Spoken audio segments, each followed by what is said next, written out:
Hi guys, Tish here and welcome back to another video. If you've watched the channel before, you'll likely know this isn't my first time spending time with the Mazda CX-80.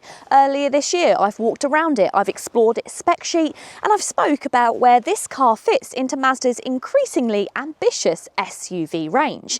But that was a polished preview version. This time around, however, I'm actually living with one properly, as it was meant to be used. I've packed it to the roof with luggage, I've filled it with my family, and I've made it earn its keep over hundreds of miles. We've just come back from a 500-mile road trip across to the French Christmas markets. Filled with family, 6 of us all in there, luggage stacked up high, coats everywhere, there was presents rolling around in the boot. It was basically the sort of chaos that 7-seat SUVs are supposed to be built for. And the best bit?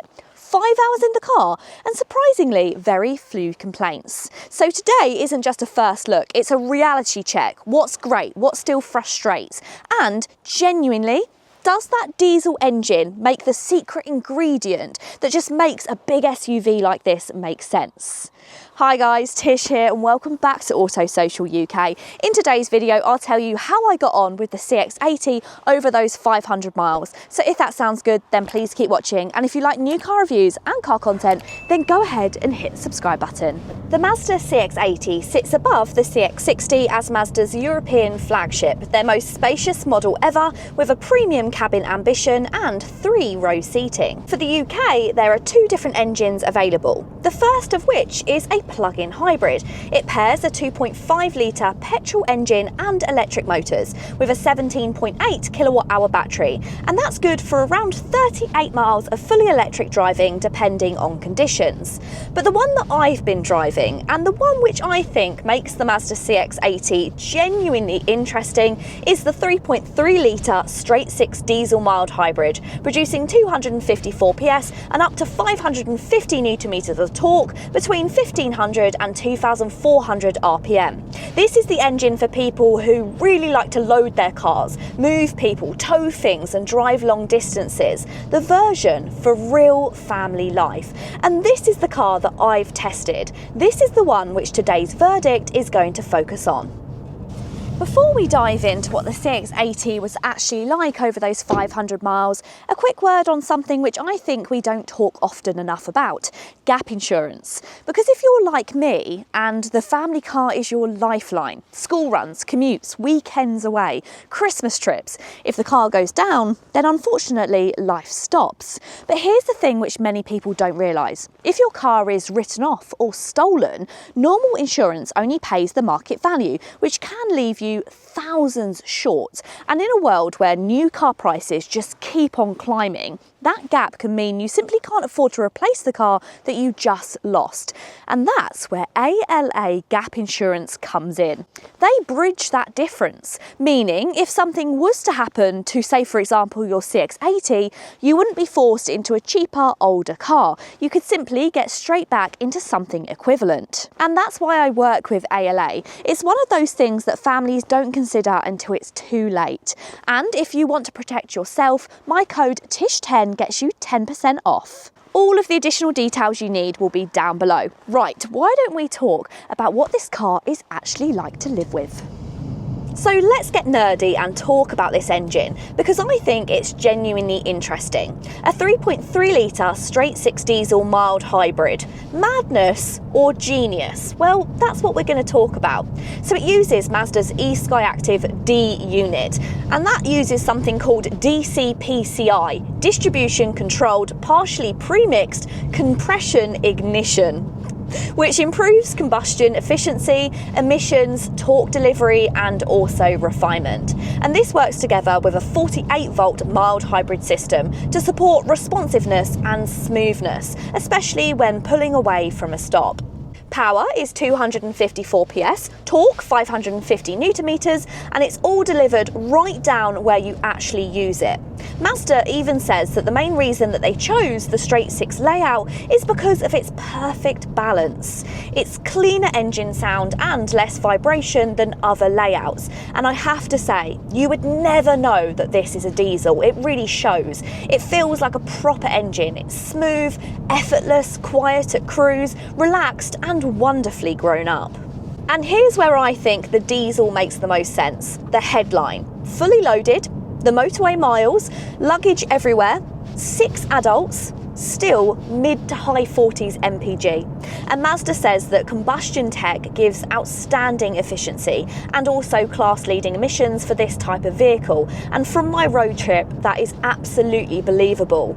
On long trips for higher mileage families, the diesel definitely makes far more sense than the plug-in hybrid, unless of course you can live your life in the EV range. And this has been the perfect power plant for 500 miles of family life. Visually, this isn't a new discovery. Mazda's design approach remains beautifully restrained and predictable in a good way.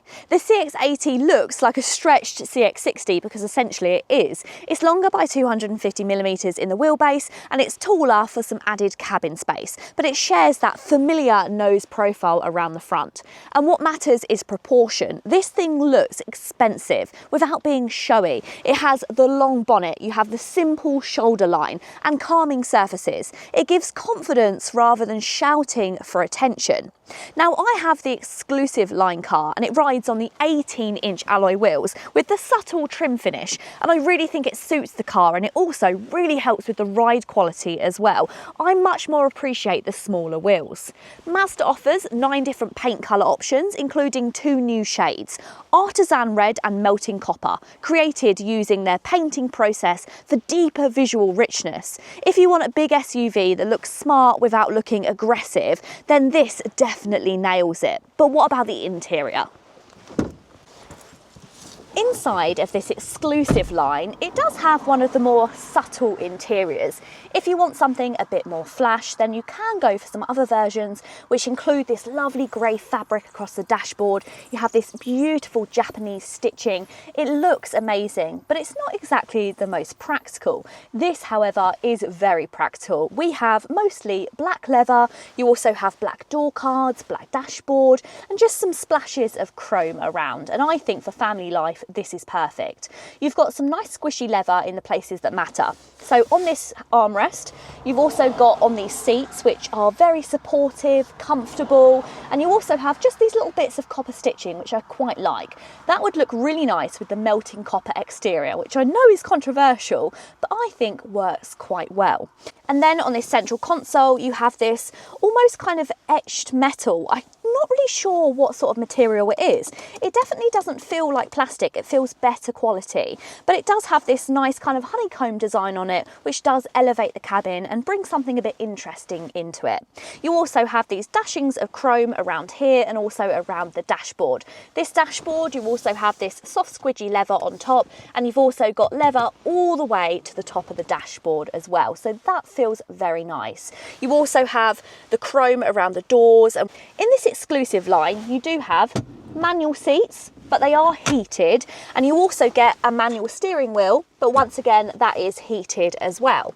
If you go for one of the very top specifications of this car, then you do actually get electric seats and an electric steering wheel and their memory function, and you can even input your height and it will tell you your exact position and it will move everything for you, which is very fancy, but I don't particularly think is necessary.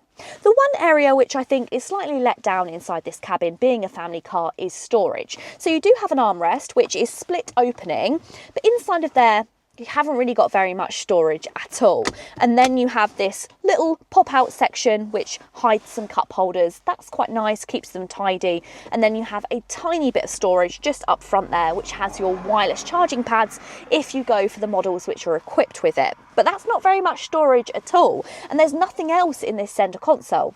You do have some nice big door cards, and there's also a decent sized glove box as well. But when it comes to accommodating vehicles, they haven't gone above and beyond in that area. But let's talk about the touchscreen, because there's something a little bit different about this car. This central touchscreen here has all the usual things that we're used to seeing: Apple CarPlay and Android Auto, which is wireless, but also not only is it a touchscreen, you still have have the very favourable Mazda controls, which include this lovely central scroller. You also have some shortcut buttons which will take you to things like your home, your back, or your music, or your navigation straight away with ever having to look away from the road. This definitely is a favourite system for Mazda owners. You still, however, have the option to use it as a touchscreen, but it does tend to be quite far away from the driver, so actually the central scroller is better to use. You'll of course find all the main functions that you usually find, although it's starting to feel a little bit outdated. Definitely the new touchscreen in the Mazda CX-80 has a lot more user-friendly functions and a much clearer layout, but you don't have the central scroller in that car, so it's your decision what you prefer. It does also have a completely separate climate control dials, which include loads of lovely physical buttons. You have these touch buttons to move up and down the temperature.